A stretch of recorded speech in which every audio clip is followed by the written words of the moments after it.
ಈಗ ಸಂಪರ್ಕ ಮಾಡುವಂಥದ್ದು ಭಾಳ ಸುಲಭ, ಮೊದಲಂಗಿಲ್ಲ.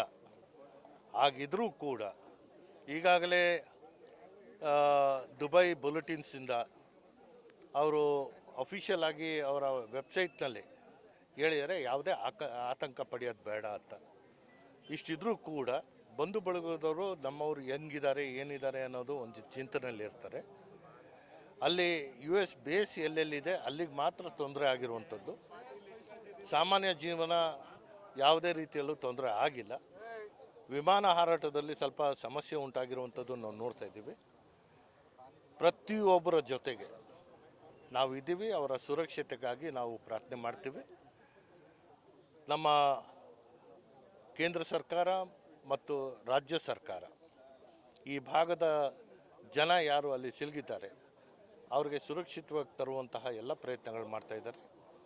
ನಾವು ನಮ್ಮ ಕೈ ಮೀರಿ ನಾವು ಏನೇ ಮಾಡೋಕ್ಕೆ ಸಾಧ್ಯ ಇಲ್ಲದೇ ಇದ್ದರೂ ಕೂಡ ಜನರ ಸುರಕ್ಷತೆಗೆ ನಾನು ಪ್ರಾರ್ಥನೆ ಮಾಡ್ತೇನೆ.